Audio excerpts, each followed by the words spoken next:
Today I'll be talking about the OpenEMR platform and how our community of volunteers is trying to improve the inpatient and outpatient experiences alike.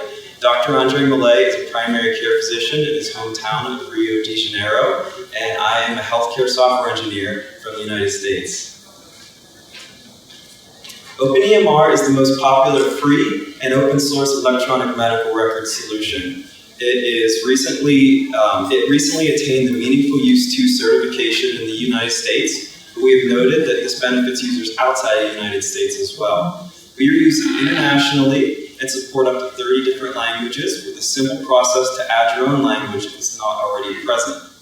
Our community, which is all volunteer-based, consists of clinicians and scientists, and we've even gained a bunch of support vendors for users that need production support in the field. The current state of the software can be best described as software with a heavy outpatient focus. Here I've listed all of the features that make up the outpatient feature set in OpenEMR. Anybody that has used an EMR that supports common outpatient workflows should be familiar with the items in this list.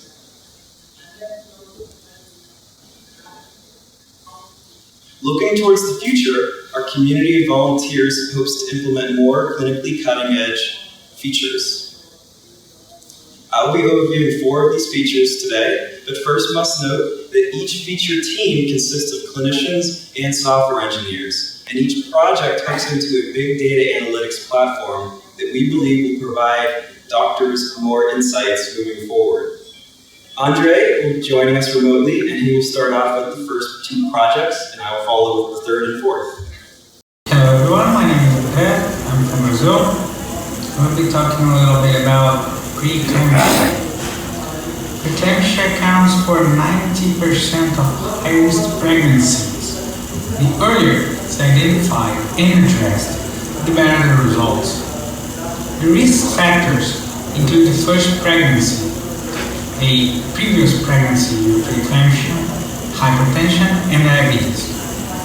A recent study suggests that both morbidity and mortality rates related with the disease can be drastically reduced with sooner prevention, and OpenEMR can help us with this timeline.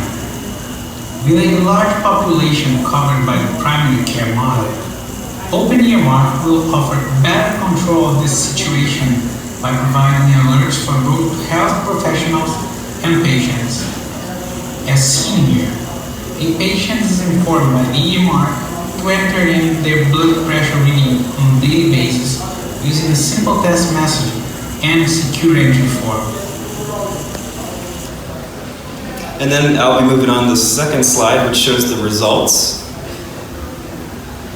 of these regularly entered self-measurements to the providers. So Andre will explain. We promote a customized reporting system to gain insights on many different patient conditions.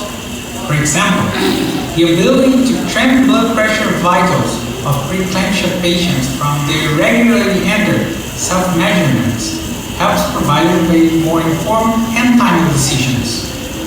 Our ever-ready community has developed many different reporting templates and forms in an effort to improve healthcare. We believe this completely remote and transparent approach aids the open healthcare community across many languages, cultures, and backgrounds.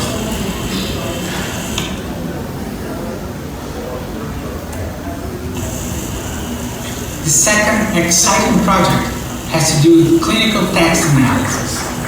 As you know, most healthcare data is unstructured. However, by using a sophisticated algorithm, we can turn unstructured encounter notes into structured data.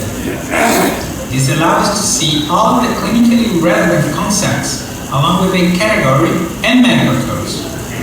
If you live in a country that builds by medical code, Brazil uses ICD-10 for example, this will speed up and improve the accuracy of the billing process.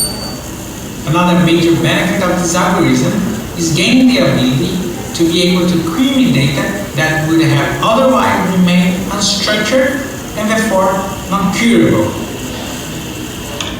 Okay, and then the third project I'll go into is the management of hospitalized patients Our system, as I mentioned, is completely open source, and we are basically competing in a time where proprietary EMRs are the norm.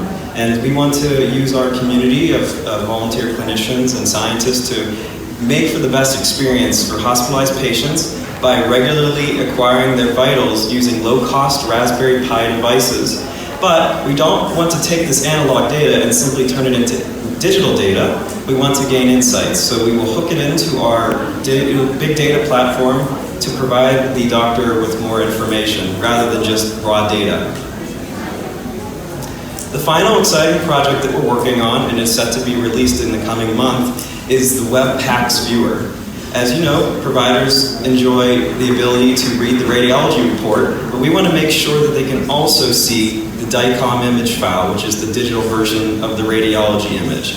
With this feature, the providers can zoom, pan, and annotate the image as they wish. We believe this feature will open up a lot of potentials for radiology reviewing. Our community is a global and vibrant one, and we invite you to join us. We specifically wish to work with you to understand the frustrations you're having with your current EMR or paper solution so that we can provide a seamless and easy-to-use solution. We also strongly wish to introduce our solution to more classrooms. We believe that by using OpenEMR, a real medical system, in the classroom will help train the next generation of healthcare providers. Thank you so much for your time. You can visit OpenEMR at open-emr.org to find out more information, and you'll also see where our community of volunteers joins so that they can discuss their plans and their unique needs for their EMR system. Thank you very much.